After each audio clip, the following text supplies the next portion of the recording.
Welcome to the Secret Recipe Podcast. I'm your host, Mz.Skittlez.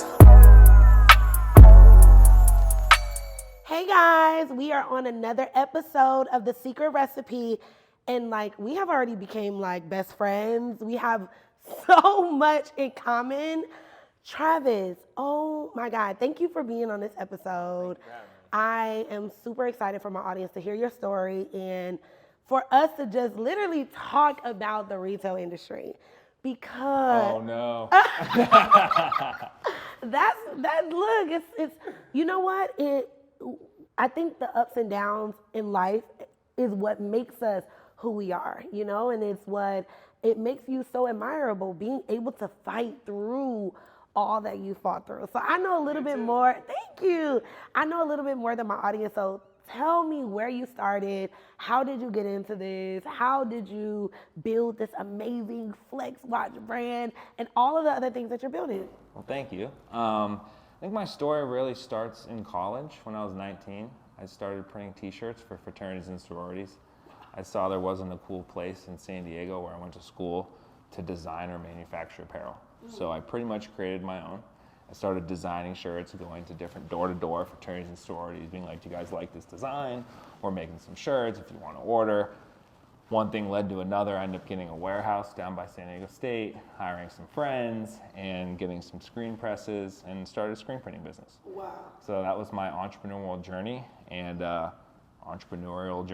I started building brands. I started working with artists, celebrities. I actually started making merchandise for Paris Hilton when she was a DJ. What?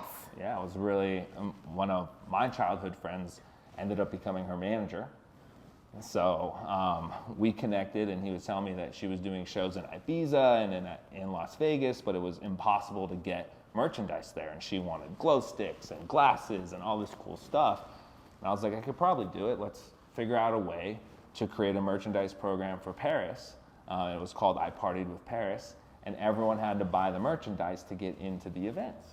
So we created revolutionary. This whole concept, literally pre-Instagram, of people showing up to an event and buying the merch and then rocking it and getting user-generated content, which made it like this whole thing, in the videos and all that. So I really started working with different artists and trying to figure out how to create brands. And then eventually a friend of mine came to me with an idea to start a watch company. And I've always wanted to be a brand owner, ever since going to Magic and trying to get other brands. And I got tired of building other people's brands. So I jumped at that opportunity and became the co-founder of Flex Watches. Wow. So Flex Watches, each color represents a different charity that we partnered with to give back. Wow. And when we started building that business in the summer of 2011, we were organically integrated into the real world on MTV. Wow. So one thing led to another. That was big. Yeah, one thing led to another. We filmed for 40 straight days, did a deal with Viacom. So you were on the show? Yeah, I was on the show, season 26, MTV Real World. Whoa. Did you enjoy that, being a talent? Because were you ever a talent before? No, I mean, it was just me being me. Okay. And we had met these kids in a bar, and one of the guys was affected by suicide in his family. And he wanted to raise awareness for it. And I was like, we can help you. We have a watch company that raises awareness for different charities, and he didn't have a charity. So we're like, what if we created one for you? Wow. And that became an organic storyline for the show, and he also needed a job. So when we talked to the production company and talked to Viacom, it made sense to integrate ourselves to work with him on the brand, right? So, fast forward, once that aired, it was like the beginning for real. It was like $1 million in sales after this show aired. We did a 2-year deal with Viacom, and we had that big media fan behind us pushing and pushing and pushing, right? So that was the beginning of Flex Watches, and I was living in San Diego at the time, and it was all great until it stopped, right? So, the show is amazing. So when you do a deal like that with Viacom, a 2-year deal, and you launch a product, did you have to integrate a percentage to the network? I did. Okay. Yeah. Okay. And at the time, this was before Bethany Frankel and all them did that with the networks, and before the show, The Shark Tank.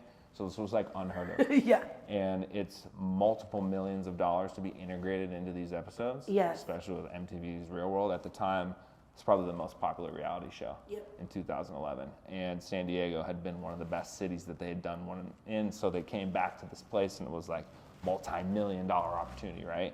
So at first they called me and they're like, hey, we've seen some of the footage and this is a multi-million-dollar opportunity we'd like to talk to you about. Turns out it costs multiple millions. So I was like, oh. So we came up with the creative idea of being young and, you know, them saying we want to try this and figure out a way to organically integrate you guys and also benefit from it. So we got preferred advertising rates from them for commercials and digital marketing, and I actually raised some money because we had the power of them. Yeah, because I was going to say, did you make your first million before this show or after? So my printing company, I did over $10 million in sales before I started this company. Okay.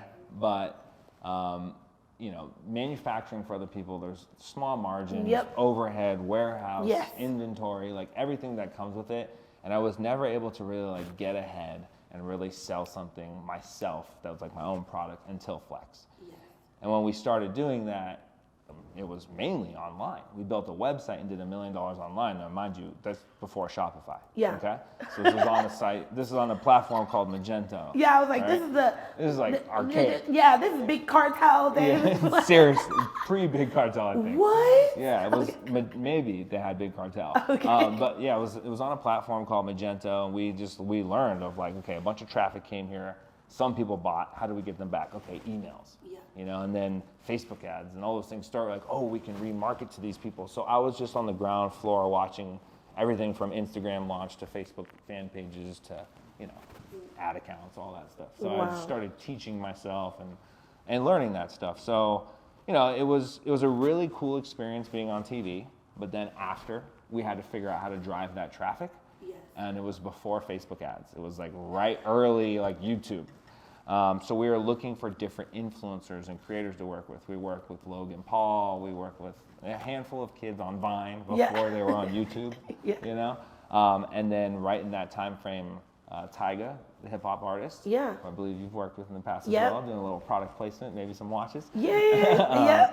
We integrated my watch into a video with him and Justin Bieber, and we did a deal with Last Kings. Wow. So I ended up moving to LA, working together on Last Kings and Flex watches and pushing that whole thing.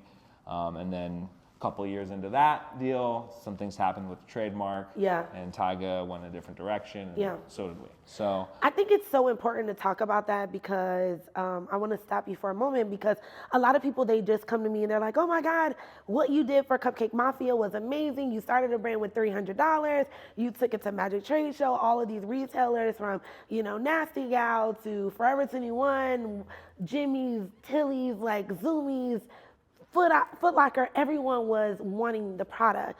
But what they don't understand is trademarking, right? Like for me, I was almost 20 years old when I started the idea of Cupcake Mafia.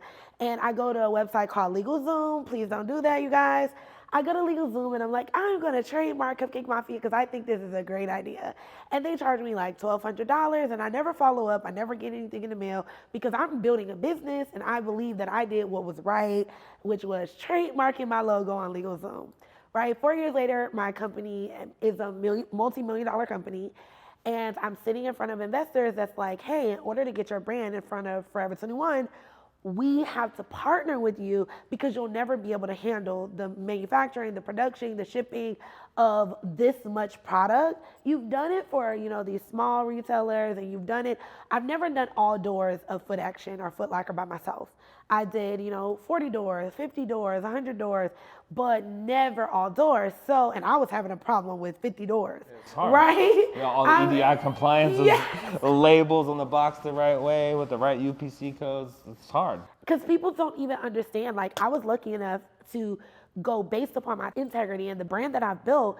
People were willing to, the buyers were like fighting for me behind the scenes to fund my POs, my purchase orders. They were like, you know what, we'll give you the money up front, which is unheard of. Like when I was in Magic and they were like, and I'm talking to other brands and I'm like, you know, hey, they're, you know, I'm talking to Stable. I'm like, they're funding my POs. That's how I'm able to do this. They're like, what? We haven't been paid in 120 days. We haven't been paid in 90 days.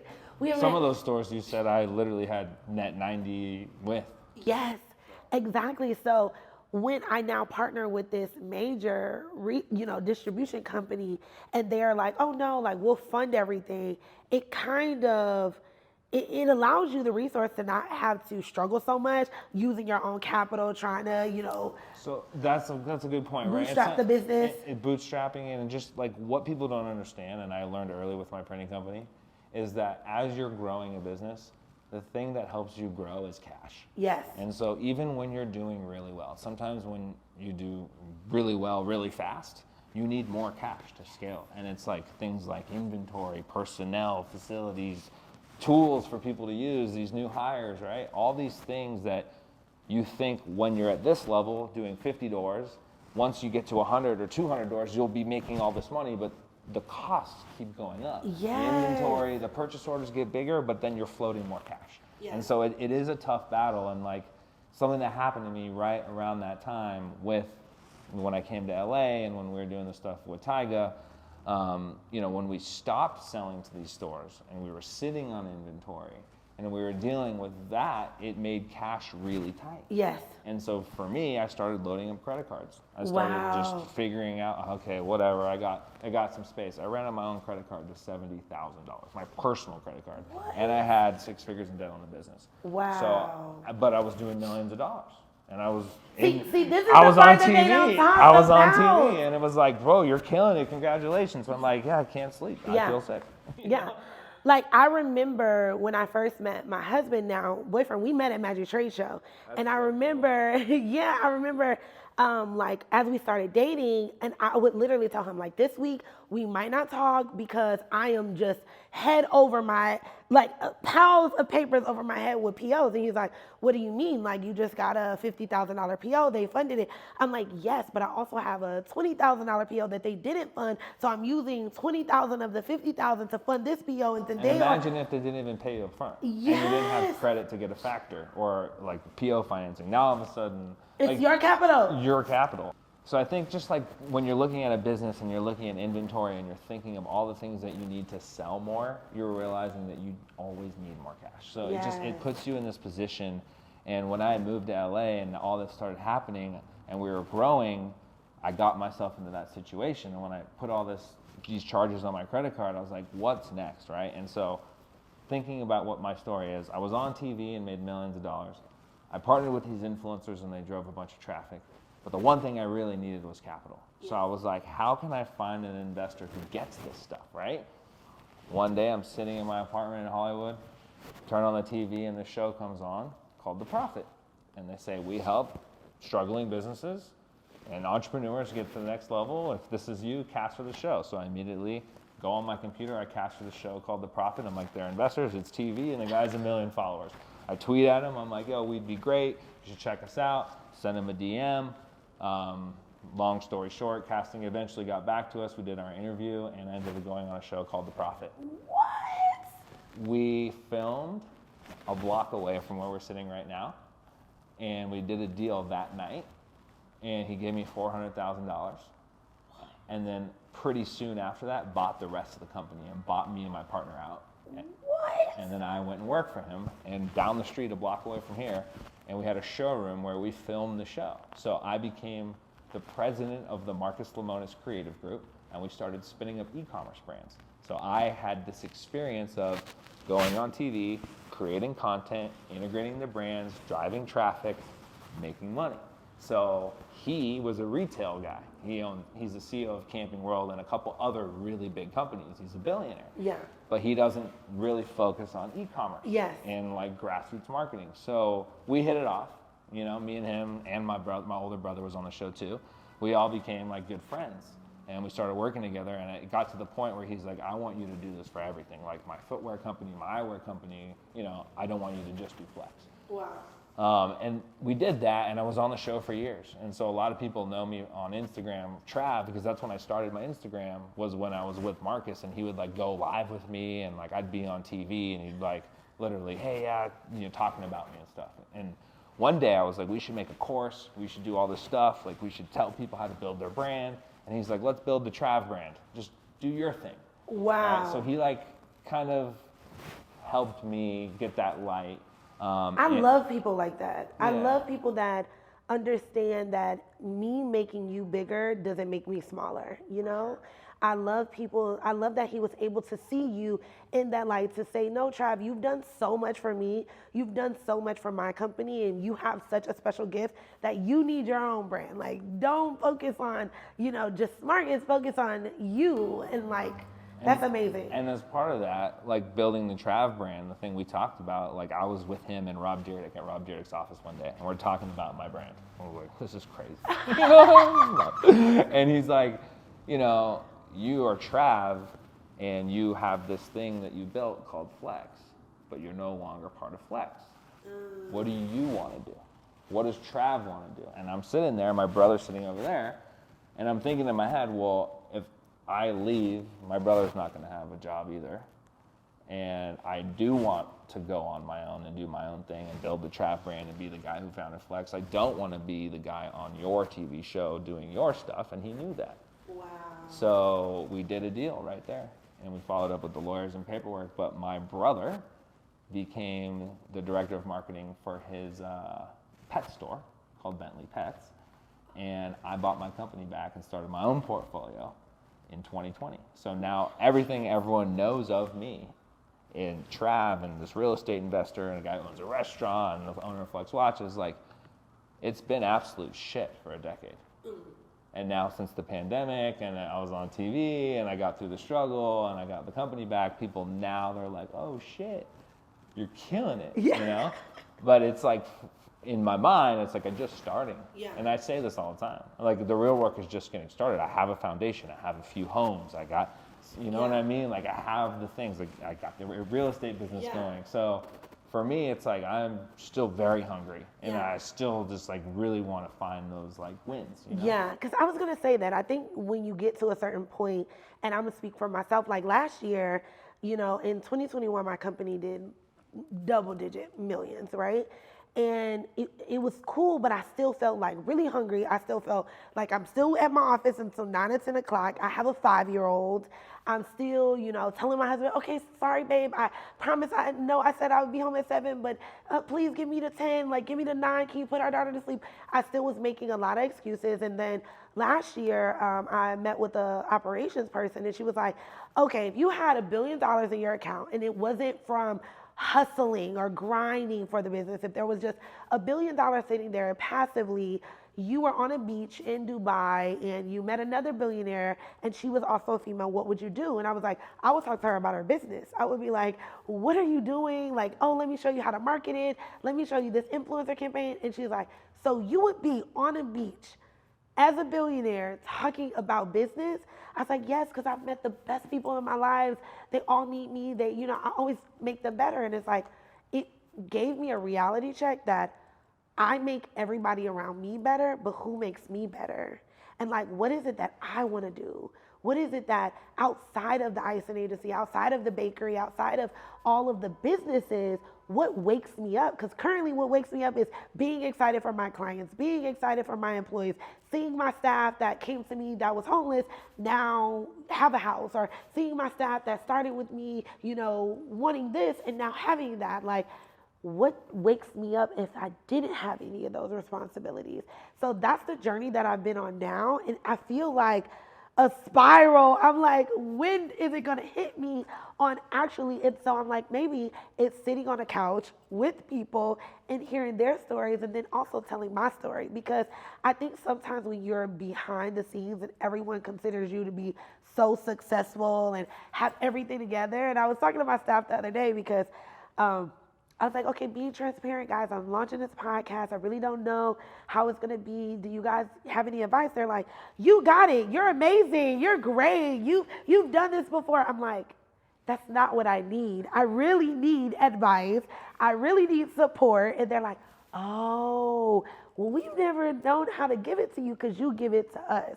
And so how has it been now that people look at you as super successful and you've been on all these shows and like done what they can only dream of, what keeps you up and what keeps you excited for that hunger? It's a great question. I mean, originally, and the reason I really wanted to jump back into Flex is because creating impact. And part of that business, we give back, right? My co-founder, his mom took us to a breakfast program in Mexico when we started the business, right when we were filming MTV, and showed us that we could help these kids and that we could help build a community center and donate money so that these 300 kids that live in this village who don't get to eat breakfast get to eat breakfast. And I was like, whoa, that's a concept. We literally drove back from Mexico, like 2 hours east of Tijuana, with like literally cooking done over an open flame, like dirty water, you know, like it was like out of a movie. Yeah. And we sit down to get lunch in a bar, and that was the shot of the real world that started it all. So I had this like, I want to help people, and then I met this kid who's like, I want to tell my story. I've been affected by suicide, and it just like, it gave me the chills then, it gives me the chills now. And it was like this drive of like, oh, what gets me excited, you know? Like, let's create impact, let's help people, let's create these experiences that people remember, right? So branding and storytelling has been like a passion of mine. It's why I really wanted to buy that business back. When we sold our company, me and my partner kind of like went our own ways and we're doing our thing. I stayed and he went and worked with a different company. He actually died of a heart attack. So I was like, this is the perfect opportunity for me to just let this legacy live on. He's at 34, right? So like, it was just this drive of like, I have no choice. Yes. And Marcus knew it. He's like, this is just your Trav, you flex, like you go do you, right? Like unlock yourself. And so to get to your question, like the thing for me that I chase is that feeling of excitement and like creating impact. So with every project that I've done, I've figured out a way to get that like drive and excitement, right? Yes. Some of it's giving back. Others, like with the restaurant in San Diego, it's seeing all these people eating, enjoying food, hanging out, working on their laptops, drinking coffee, and giving them a vibe, right, that they didn't have. The Airbnbs are all crazy experiences. Like they're luxury Airbnbs that like you go in, then there's hidden movie theaters, meditation pods, like. Okay, when are you inviting me out? I will. Okay, we so have like, Airbnbs in Atlanta too. Me and my. We gotta talk. Yeah, for sure. Because that market in itself, it got exciting for me, and it's like it's new, right? So I don't even know if I'm answering your question, but the reality is like I have to do things that get me excited and like make that fire in me. And so I'll explain that being on the real world gave me this like eye for like, okay, if the watch is here in this shot, then it's going to be on TV and it's going to look like that. So when I started working with Marcus, even with Justin Bieber and Tyga, I was on set putting the watches on and being like, shoot this with the camera behind Video Village, right? And then in the show, I was like redoing the office, putting green walls up, plants, painting. They're like, what are you doing? I'm like, oh, it looks different every day. It looks like a different set, right? And they're like, all right, cool. But it looks sick. Yeah. And I actually helped. Yep. This episode and conversation is powered by The Bakery Cowork, the largest female-focused co-working space for aspiring women. And so when I do the houses, I'm like, what is the thing that every brand wants? People to use their products organically, and they want to integrate into content. I have over 30 brand partnerships. They integrate their products and activate in my houses. I have billion-dollar companies doing home gyms, everything from the furniture. Actually, this is one of the brands we work with. I noticed right when I walk in. So, like, this is a value couch. And so, like, we get furniture from people so that other people can come stay in these luxury Airbnbs and experience them and shop them real time with QR codes and things like that. So I've created a business that allows people to experience brands. Okay, so we have to totally talk because my husband has 100 Airbnbs in Atlanta, and now we're getting into production houses. So we have 3 multi-million-dollar production houses, and they've shot movies and like. That's the part we're doing with those 3. We got those 3 houses, but the portfolio that you have is like my end goal. Just so people can hear this, our end goal for experientials is to be able to scale what we're doing and go to 1,000 hosts and say, hey, do you guys want a free Samsung TV? Go to Samsung, be like, hey, I can do a campaign with you, get you 1,000 TVs and 1,000 homes in the hottest areas and get you placement. As an Airbnb host, I'm taking free furniture, I'm taking free stuff all day. And so for the brands, they're like, how do I get it there? And then take it one step further. And now we have travel bloggers and influencers that just want to travel.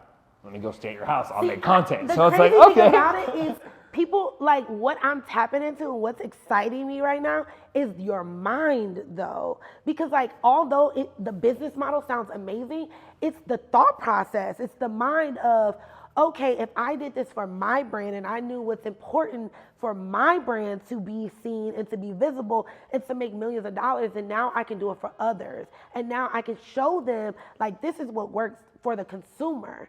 And then they're gonna give it to me for free. It helps me furnish my home. And then it also helps my consumer love. Like, it's the mindset that I'm blown away by. How important is branding? Like, we have so many brands out. I literally do brand analysis all day for clients that wanna work with me. And, you know, I literally turn down so many brands because I'm like, I don't get your branding. Like, do you even know who your customer avatar is? How important is branding? When you took on Last Kings and when you started working with them, what about their branding ignited you and excited you?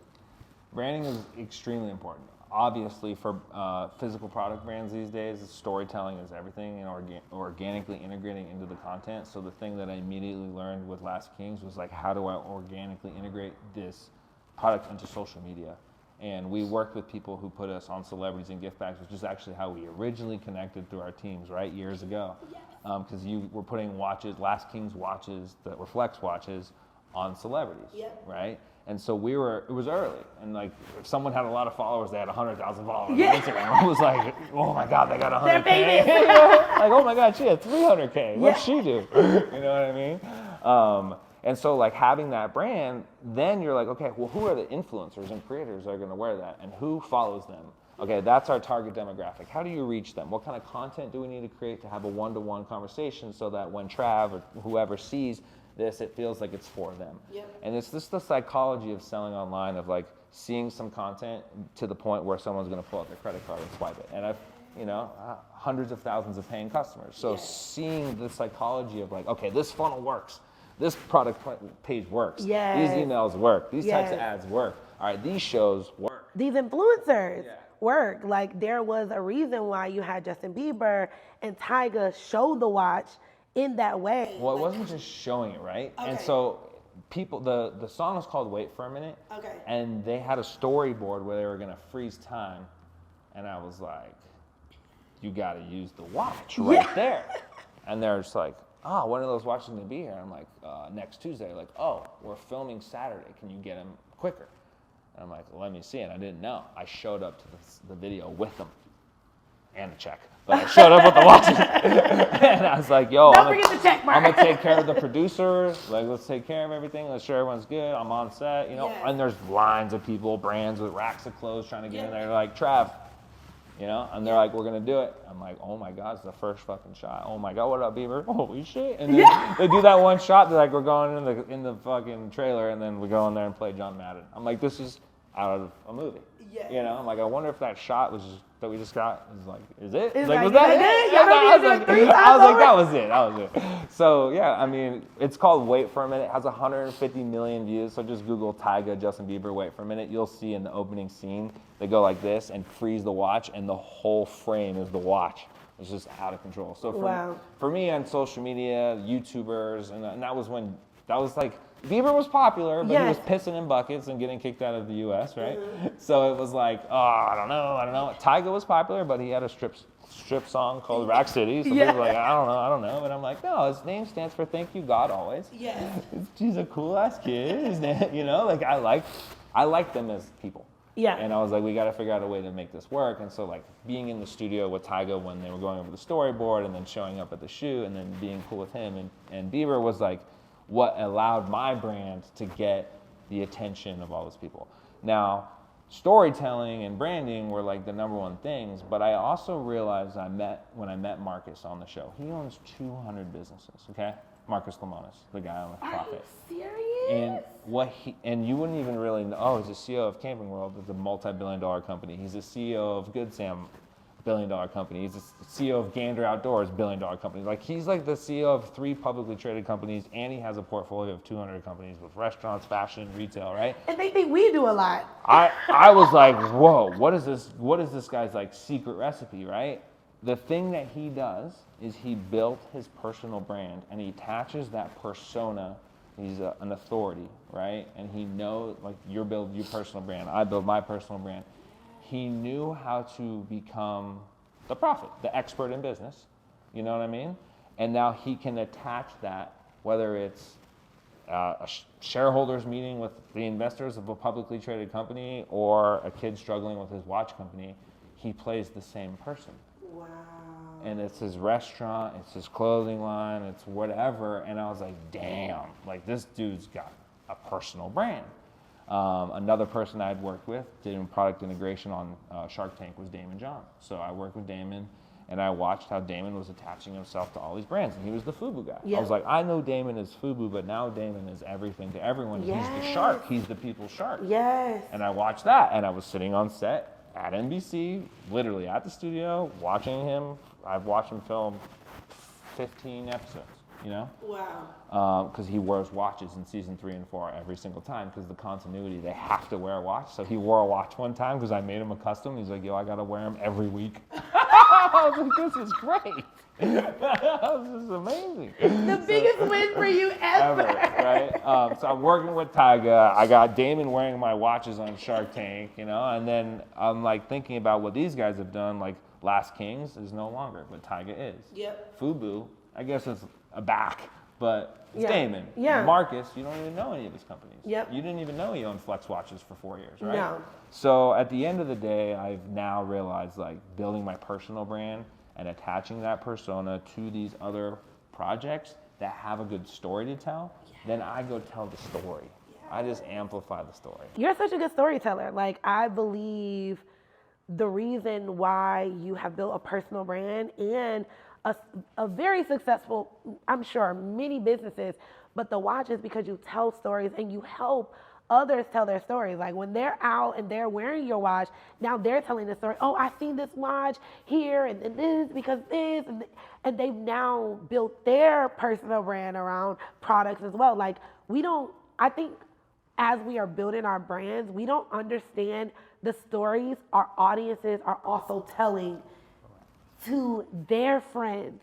And now their friends are buying the products that are going to sell them to tell another story, you know? And that's what I believe, that's free marketing. Well, I mean, that virality, that like one-to-one feedback loop, for me, I honestly think like for every customer I acquire, we probably acquire at least 1 or 2 more.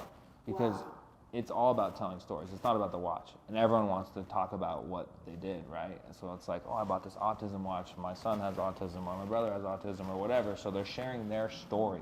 And we encourage people to share their story as to why they're supporting that cause.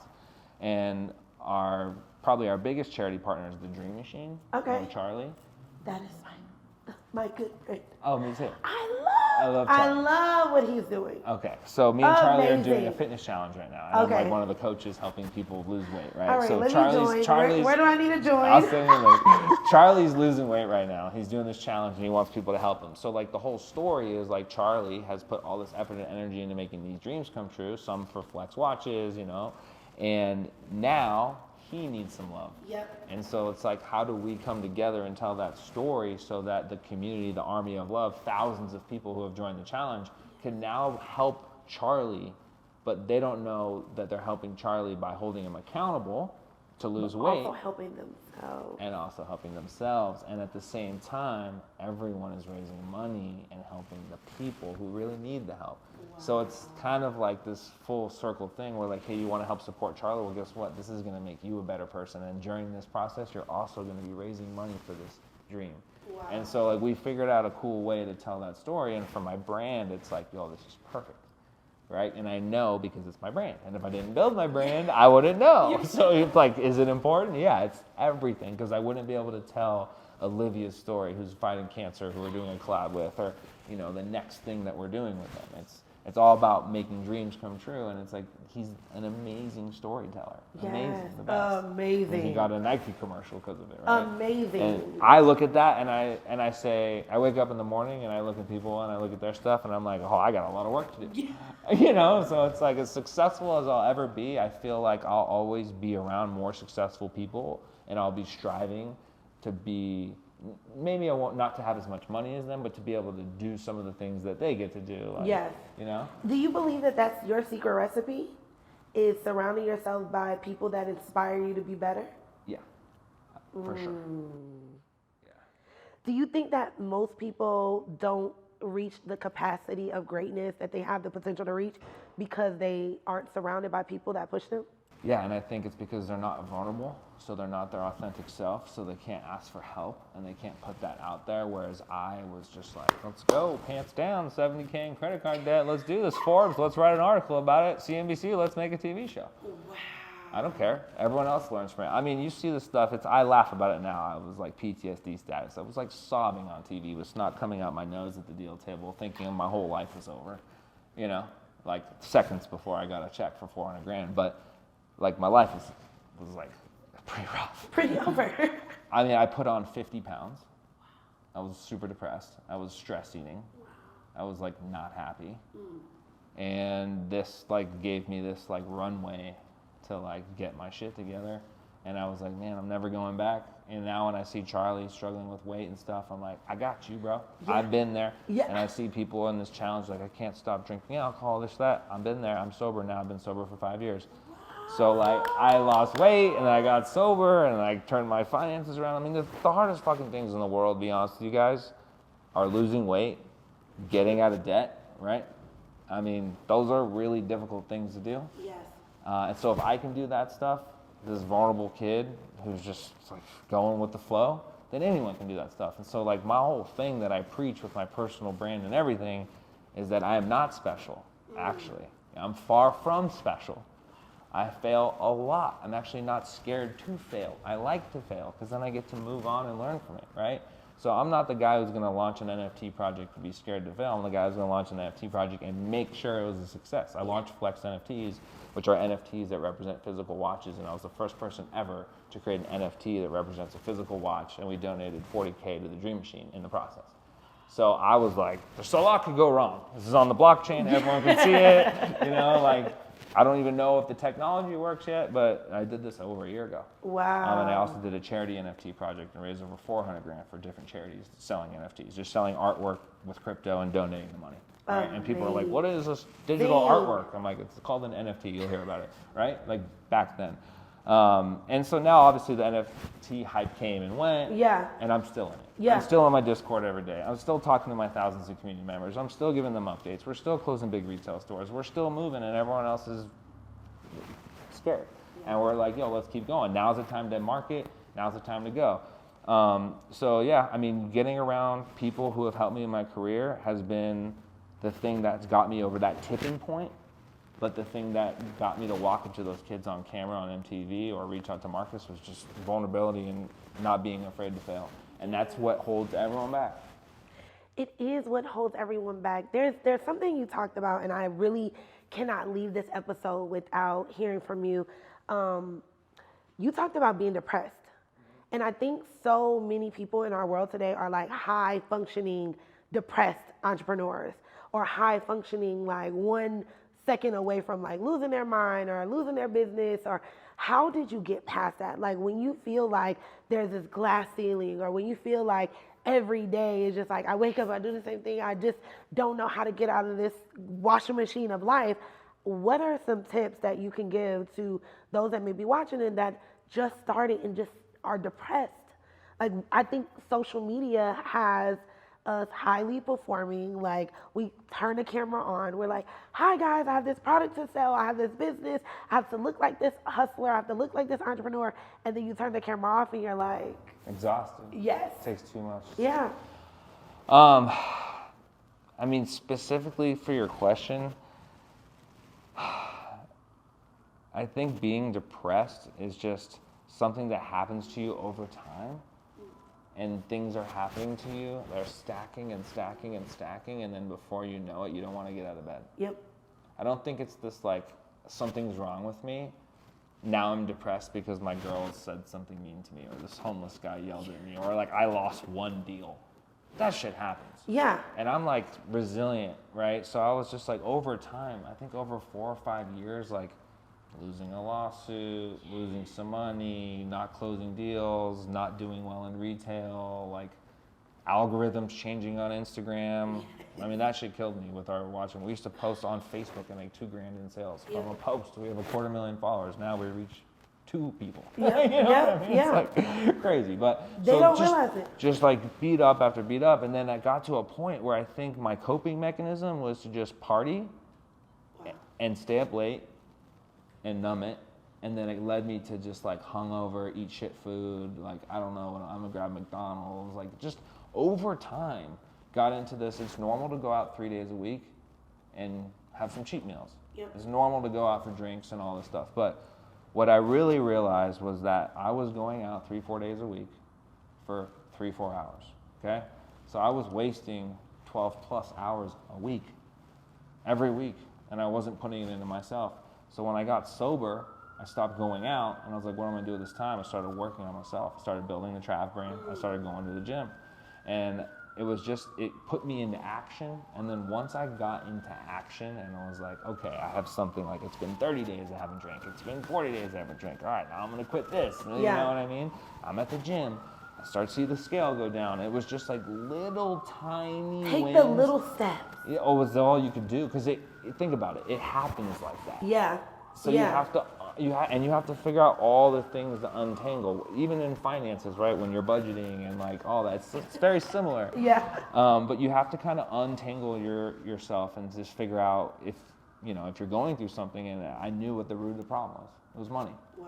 And so I was resilient, and I did everything I could, and I reached out to everyone I could, and I went on a TV show in front of all my friends, family, and everyone in America.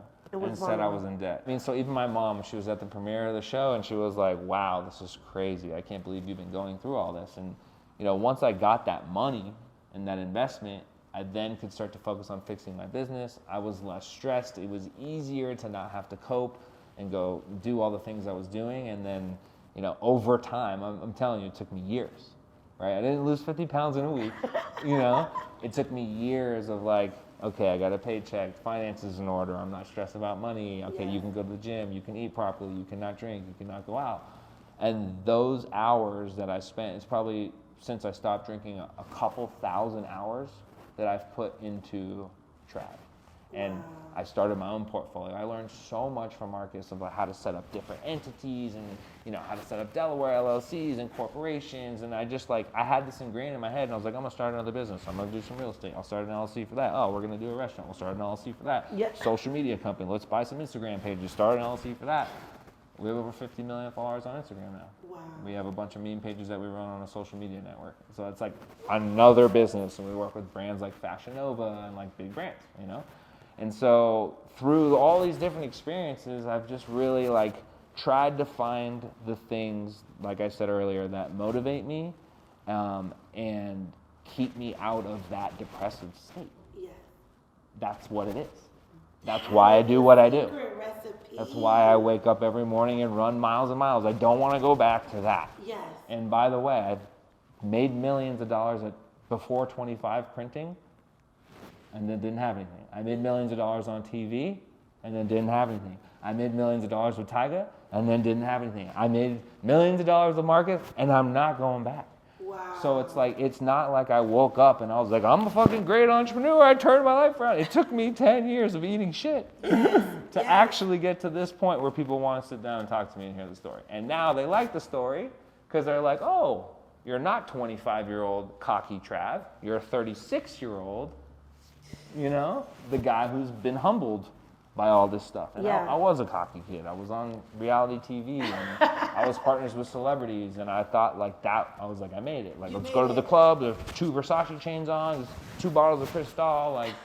This is it. We were here. I mean, this. And those nights, I was like, this is it. I made it. And I look back, and I'm like, fuck. I had no idea. And I was just, honestly, it's embarrassing to think about. I'm like, damn, all this time, effort, and energy, but. You look back, and I had to do that stuff. I had to have that lifestyle, to be in the studio at 4 a.m. with Tyga, to come up with this idea, to do this watch, to get in front of him, to lose, to go on the show with Marcus, to meet a billionaire, to learn how to chart my own portfolio. It's like I had to do it. At the end of the day, who would appreciate a win if you didn't lose? If you just had a nonstop winning streak, you would be like, I'm annoyed. But if you don't face those losses, you won't ever appreciate those wins. Yeah, and I think that's it. Travis, I could talk to you all day long. We have to do this again because I have so many gems on like, we didn't talk about like when people copy your product and it's being sold in China and you have to sit and see. It's so much to building a brand, you guys, that you don't even understand. Thank you so much for sitting on the couch with me. You guys, until next time. Well, Travis, where can we find you? How can we shop the product? All of your brands, all of your businesses, how can we support?